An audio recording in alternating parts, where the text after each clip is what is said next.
Assalamualaikum warahmatullahi wabarakatuh. Halo teman-teman, kami dari kelompok 2 akan memberikan pengalaman wawancara yang dilakukan dengan guru RA Riyadul Huda.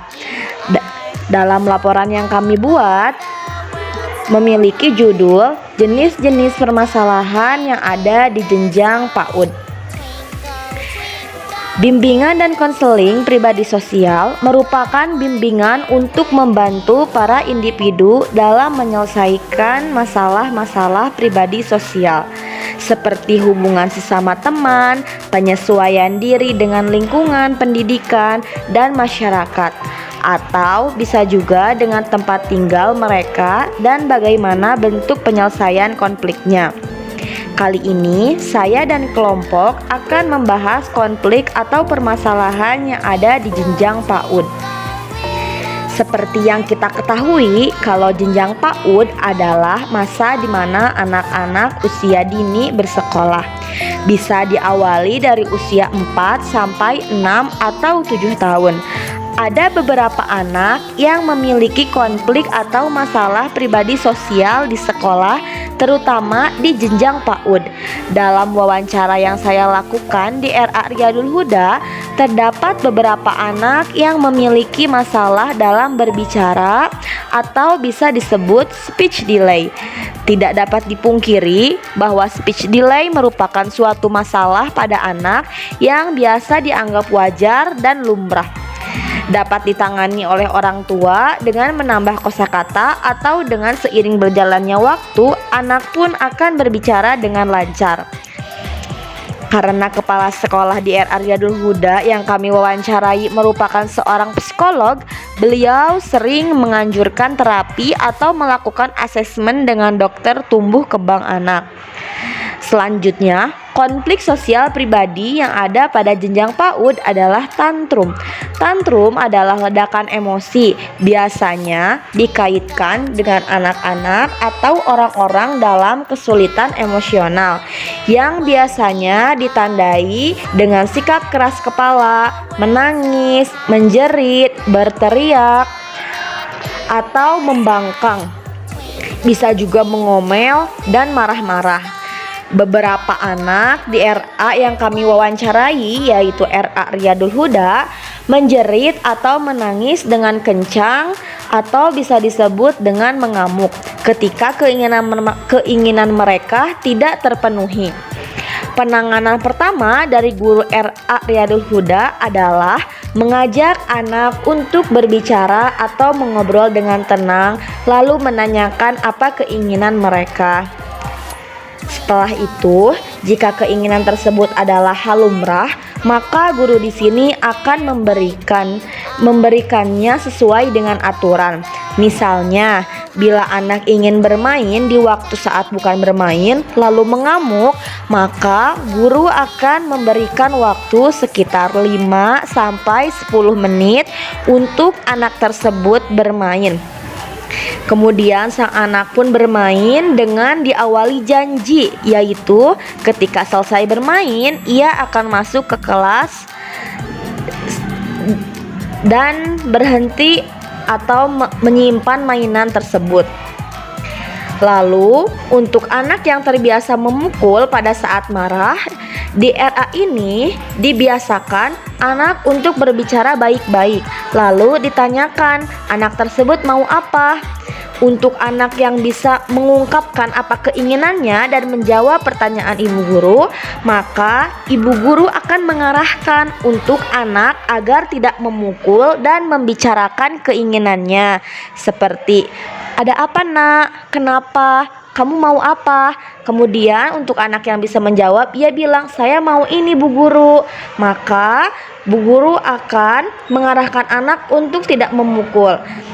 Kemudian anak dibiasakan memegang dada sambil mengucap istighfar beberapa pengulangan yang ibu guru tentukan. Dari wawancara kali ini, saya mendapatkan banyak sekali pengalaman dan ilmu pengetahuan.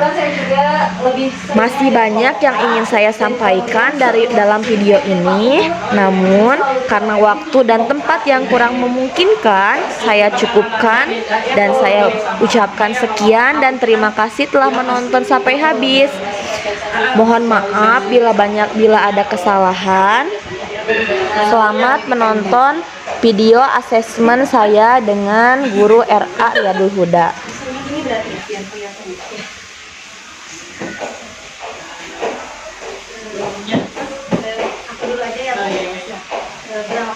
Berapa jumlah anak yang aktif di RA Riyadul Huda, Ibu?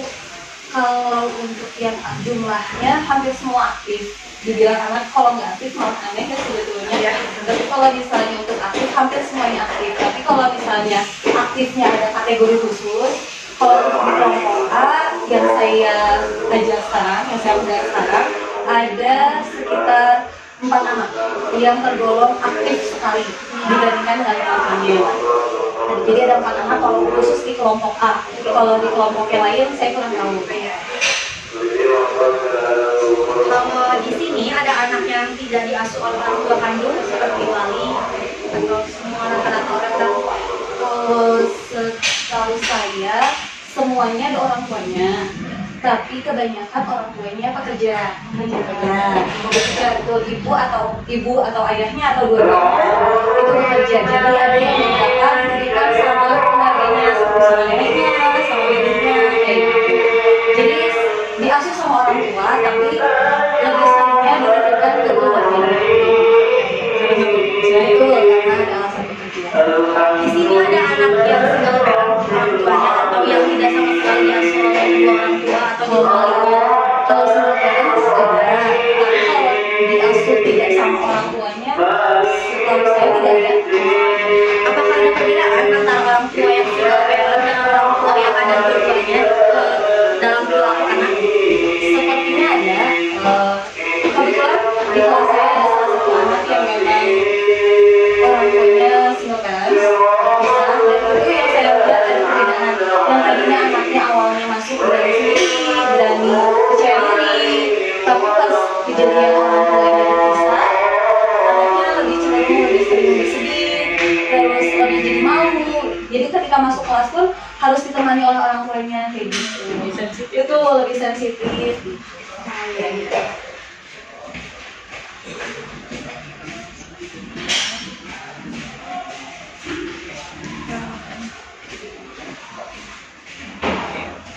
Tentunya sebagai guru ya ada banyak pengalamannya yang ibu rasakan gitu ya, bagaimana bersama anak-anak ya. Apa pengalaman ibu, pengalaman yang paling membahagiakan buat ibu ketika ibu bersama anak-anak? Pengalaman yang paling membahagiakan adalah ketika kita belajar sesuatu, mengenalkan sesuatu atau anak guru aku bisa, itu luar biasa bagi saya ya. Bahagianya mungkin nggak akan ada di luar gitu. Jadi ketika kita bisa memberikan untuk anak dan anak pun menerimanya dan ternyata dia pun bisa, itu adalah kebahagiaan sendiri buat saya. Amin ya. Lalu kebalikannya nih, tentunya kalau membahagiakan pasti ya ibu sedih. Nah, kira-kira nih yang paling membekas gitu, pengalaman yang paling sedih waktu mengajar anak-anak itu seperti apa? Kalau ketika mengajar, yang sedih itu ketika ada anak yang tantrum dan kita sudah mencoba berbagai macam cara, tapi anaknya tetap nangis. Itu antara kesal dan sedih bercampur, bingung harus gimana. Mungkin di situ. Kalau untuk yang lebih sedihnya lagi, ketika musim corona mungkin ya, saya pernah dapat murid ketika kita mengajar secara visit artinya ke rumah, mengajar ke rumah-rumah murid. Di situ ada salah satu murid yang kita mendapat kabar kalau dia sakit kena DBD. Kemudian dia masuk ICU, baru dapat kabar dia masuk ICU dalam keadaan kritis, tidak lama sorenya dapat kabar meninggal. Itu hal yang paling menyedihkan bagi kami, merasa sangat kehilangan tentunya, karena salah satu murid yang sangat baik, anak laki-laki yang semangat belajarnya bagus banget, terus sopan santun akhlakul karimahnya pun bagus. Jadi kehilangan murid, apalagi di usia yang paling muda ya, sangat-sangat muda, sesuatu hal yang rasanya sedih sekali. Saya lanjut pertanyaan selanjutnya pada saya biasanya permasalahan apa yang terjadi pada perkembangan anak di usia dini? Permasalahan yang terjadi biasanya tanggung, kemudian mogok untuk mengerjakan. Permasalahan kalau di dunia pendidikan ya, di dunia kelas biasanya itu nggak mau tuh aku mau ngerjain kayak gitu, tanggung dalam arti kata yang menangis, teriak-teriak, kemudian ada yang berantem sama temennya, sosialisasinya kurang, kemudian ada juga yang dalam segi pembelajaran pun masih harus didampingi, dalam arti kemandiriannya masih perlu dilatih dan yang lain-lainnya seperti itu.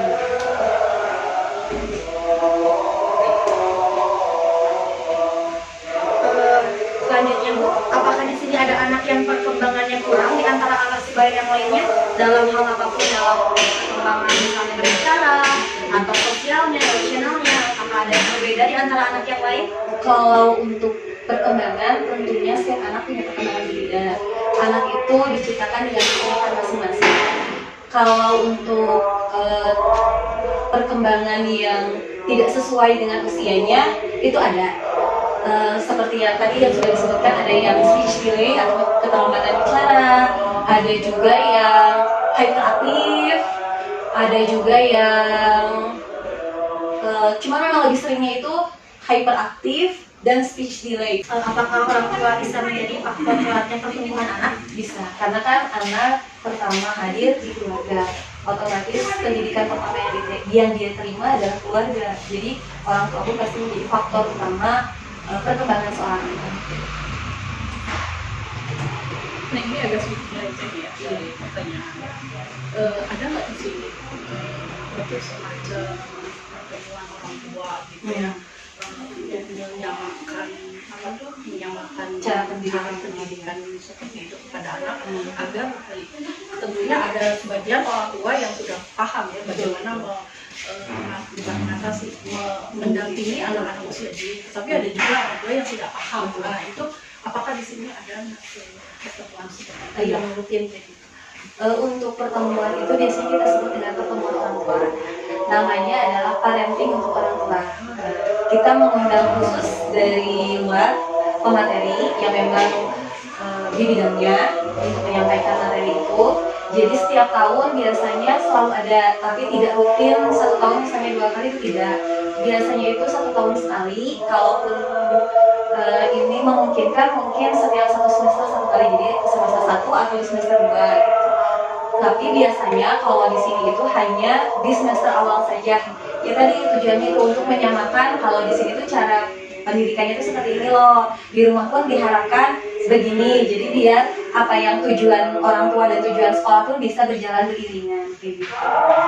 Dampaknya terasa nggak apa yang program yang sudah Terasa walaupun mungkin ada beberapa orang tua yang mungkin ada saya mah nyamannya seperti ini cara parenting ke anaknya, kami tidak mempermasalahkan, tapi pun kami pun tidak memaksakan ataupun tidak istilahnya tidak lepas tangan kalau untuk orang tua yang tidak sama apa ya visi misinya dengan kami. Setidaknya kami sudah menyampaikan kalau untuk dampaknya alhamdulillah terasa bagi orang tua yang memang sejalan dengan kami. Untuk perkembangan anak pun jadi lebih bagus, lebih baik, komunikasi dengan orang tua lebih lancar, dan ke anaknya pun perkembangannya ya tadi jadi lebih baik.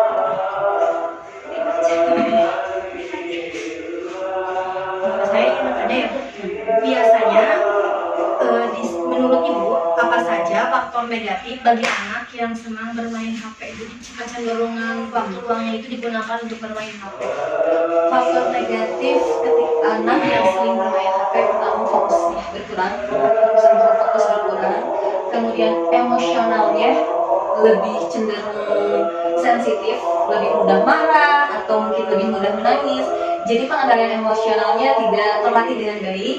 Kemudian sosialisasi pun pasti berbeda karena mereka lebih seringnya sendiri melihat layar. Sedangkan kalau yang tidak sering bermain HP atau bermain HP-nya dibatasi, itu akan cenderung bermain dengan temannya lebih mudah, lebih bersosialisasinya lebih akrab gitu dibandingkan dengan anak yang sering bermain HP. Fokus pertama sih fokus, kemudian sosial emosional, pengendalian emosionalnya itu pasti sangat berpengaruh. Biasanya perilaku jelek anak yang meniru orang baik. Pasti ada. Karena anak adalah peniru yang handal. Anak meniru meniru apapun yang dilakukan oleh orang tuanya. Dan orang tua adalah contoh yang paling akan ditiru oleh anak.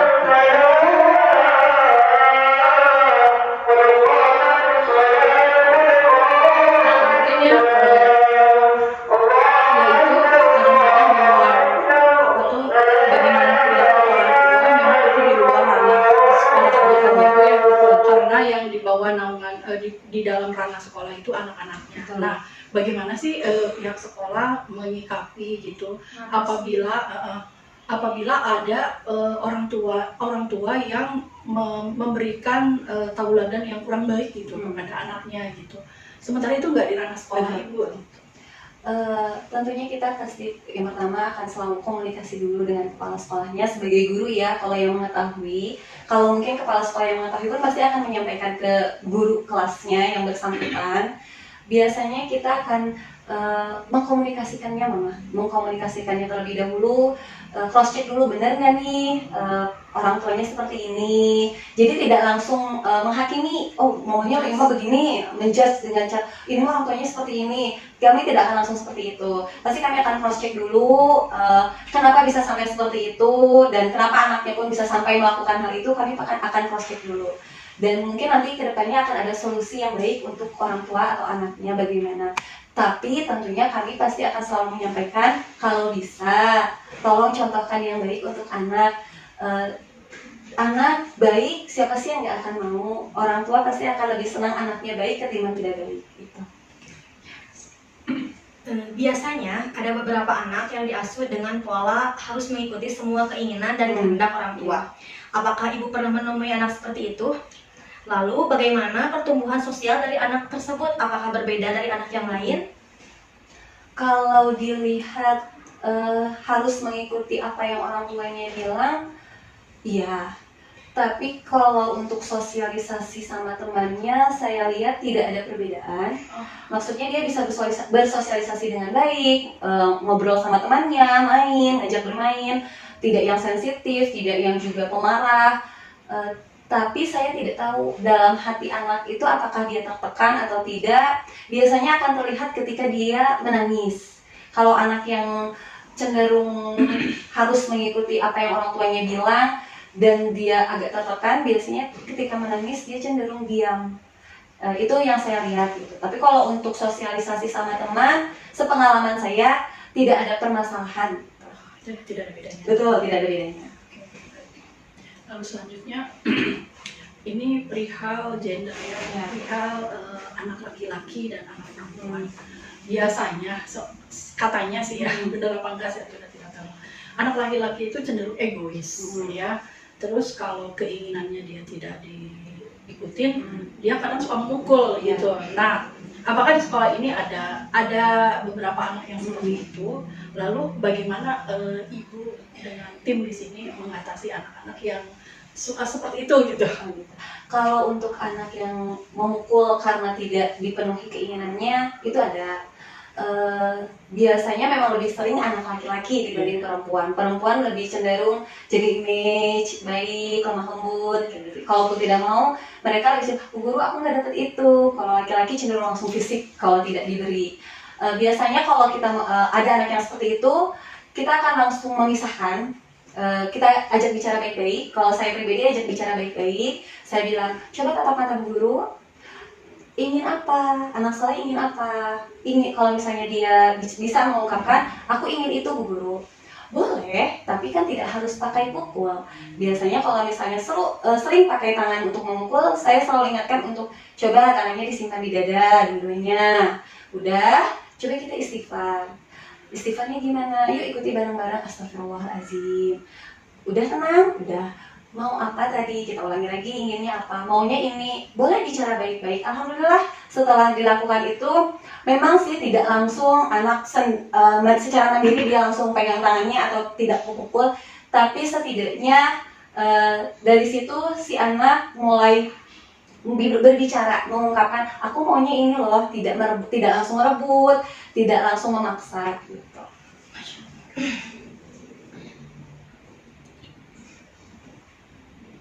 Selanjutnya kan setiap anak itu punya pribadi dan sosial yang berbeda-beda. Apakah di sini ada anak yang cenderung segala sesuatunya itu dikerjakan oleh orang tua dan anak yang dibiasakan segala sesuatunya itu dikerjakan oleh orang tua, berbeda tidak dengan anak yang sudah dimulai mandiri, coba sendiri, coba disilahkan, dicoba dulu seperti itu, dengan anak yang semuanya dikerjakan dan tinggal disuapin gitu? Pastinya berbeda. Karena di sini pas kebetulan saya ada anak yang ditemani oleh orang tuanya, karena memang satu kondisinya katanya anak pertama, jadi agak sosialisasi pun di rumah kurang katanya. Jadi untuk terbiasa mandiri itu cukup kurang. Berbeda dengan anak yang terbiasa, ya anak kedua, anak ketiga, tapi ada juga beberapa yang anak pertama mandirinya juga sudah bagus. Karena orang tuanya membiasakan hal itu. Jadi pasti akan ada perbedaan antara anak yang terbiasa dibantu atau terbiasa dimotivasi untuk melakukan sendiri.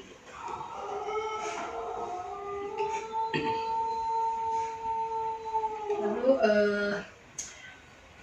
ada metode reward sama punishment ya. Apakah di sekolah sini mengaplikasikan metode reward and punishment, lalu efektifkah untuk anak usia dini? Kalau untuk itu dulu ya, sepengalaman saya sebelum tahun ini ya, tahun dulu ada, tapi lebih ke reward. Rewardnya itu apa, bintang. Jadi kalau ada anak yang bisa menjawab, kemudian bersikap baik ketika kegiatan, kita akan memberikan 1 bintang untuk anak tersebut.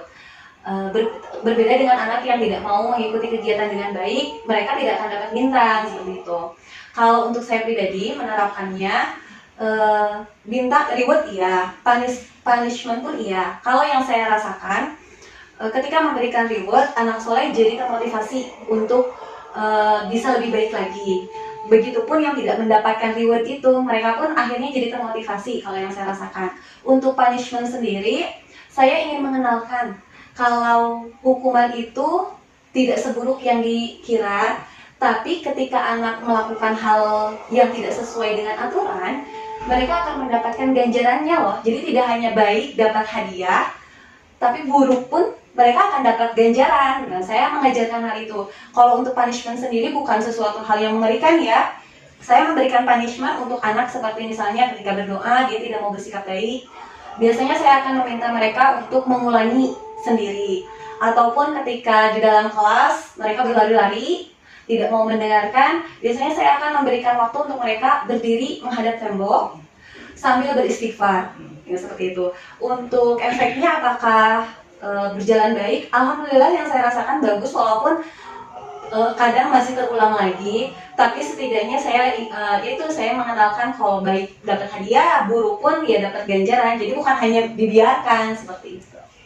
Berarti efektif ya? Efektif. Selanjutnya saya ya Bu, apakah berbagi harus diajarkan sejak usia dini? Karena ada beberapa psikolog yang mengatakan bahwa usia di bawah 7 tahun anak cenderung tidak ingin berbagi, dan hal ini diwajarkan jika dibiarkan karena anak akan tahu bagaimana cara melindungi barang hak miliknya. Bagaimana pendapat Ibu? Saya setuju, tapi setahu saya bukan sampai usia 7 tahun. Tapi saya juga belum kulik lagi usia berapa tahunnya. Tapi setahu saya memang di anak usia, kalau tidak salah di bawah 5 tahun atau 3 tahun itu anak belum bisa diajarkan untuk berbagi. Bukan belum bisa diajarkan untuk berbagi, belum terbiasa untuk berbagi. Kalau diajarkan boleh ya, dalam arti kata misalnya mereka punya makan. Tapi banyak nih makannya, boleh kasih temennya ya 1, itu boleh. Tapi berbagi dalam arti kata dia punya benda hanya 1, main bareng sama temannya mau megang sama dia nggak boleh, itu yang dalam arti kata nggak boleh berbagi itu seperti itu. Tapi kalau misalnya dia punya makanannya banyak, kita ajarkan untuk berbagi nggak apa-apa. Tapi kalau misalnya dia tidak mau, tidak harus dipaksa, mungkin seperti itu. Karena ya tadi dia harus memastikan haknya dia sendiri ketika nanti sudah besar kayak gitu. Jadi hal ini itu wajar diterapkan di usia ini ya, Bu? Betul.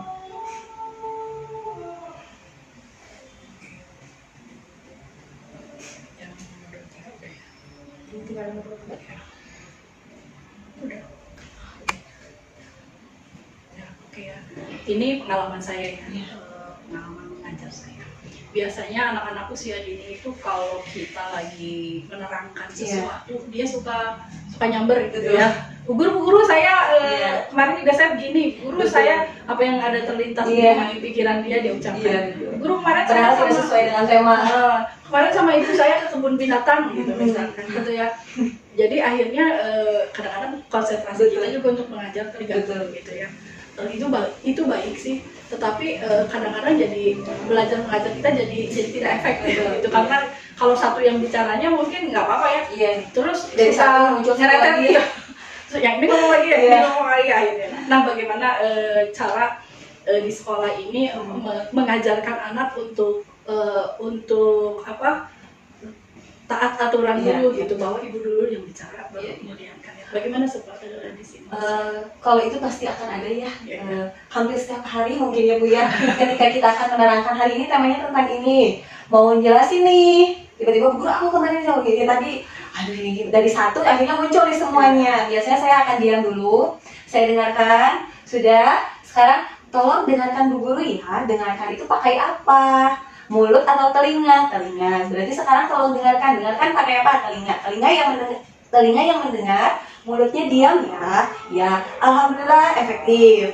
Tapi kadang pun tidak harus. Jadi ya akhirnya saya dulu yang bersabar untuk mendengarkan lagi sampai selesai satu-satu ditanya.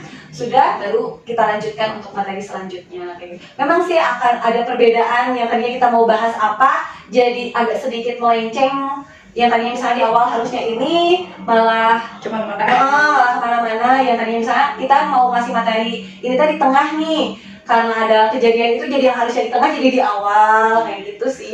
Tapi kalau anak di stop untuk berbicara, saya khawatir dia tidak akan mau lagi mengungkapkan seperti itu. Berarti memberi dulu kesempatan. Betul. Iya. Baik, terima kasih.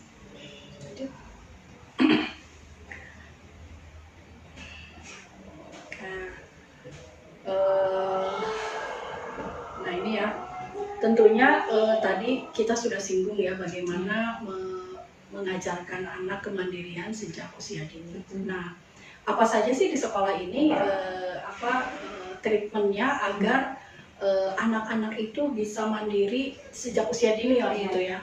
Karena yang kita tahu ya, usia dini itu apalagi dengan pengasuhan yang berbeda gitu ya. Mungkin di rumahnya si A dia sudah mandiri, dia simpan sepatu di tempatnya, dia masukkan barangnya di tempatnya gitu. Tapi di anak yang lain dia tidak seperti itu, ibunya ya sembarangan aja seperti itu gitu. Jadi akhirnya anaknya seperti itu. Nah, bagaimana apa treatmentnya dan keberhasilan apa sehingga anak-anak itu sedikitnya kemandiriannya ini sudah terbentuk? Untuk itu biasanya di awal tahun ajaran kita ada kegiatan masa ta'aruf. Nah, selama 2 minggu di masa ta'aruf itu kita mengenalkan namanya pembiasaan. Pembiasaan ini lebih cenderung bertujuan untuk kemandirian anak. Seperti misalnya ketika datang, buka sepatu sambil duduk, dari mulai yang kiri dulu, kemudian yang kanan dipegang pakai tangan kiri, masukkan ke loker, baru tasnya yang dilepas, simpan di loker.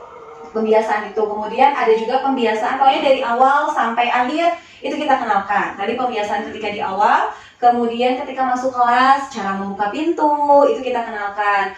Masuk kelas ucapkan salam, kemudian ketika duduk, ambil kursinya bagaimana, gitu. Misalnya pegang kursinya dengan 2 tangan, tarik, baru kita duduk. Ketika akan pulang atau ketika selesai di kegiatan di atas kursi dan meja, keluar, kemudian dorong kursinya masukkan ke dalam meja. Duduk di dalam lingkaran, kita kenalkan untuk duduk di ujung-ujung karpet agar anak tidak memainkan karpet, dan itu efektif.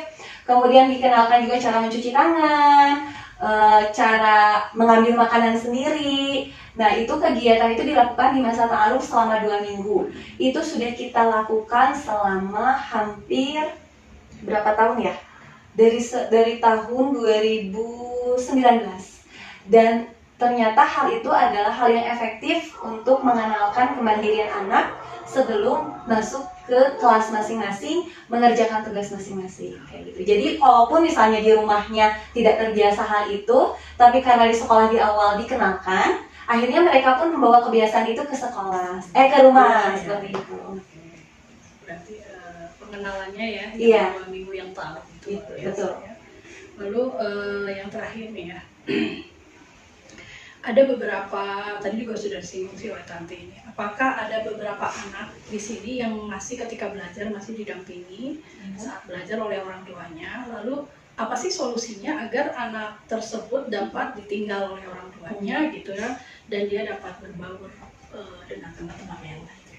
Ada, untuk kelas saya ada, dan memang untuk kasus yang sekarang hampir sama seperti kasus saya sebelumnya, itu 1 semester full ditemani, betul. Tapi kalau yang dulu tidak ditemani ibunya, ditemani uaknya. Kalau yang sekarang full ditemani uaknya.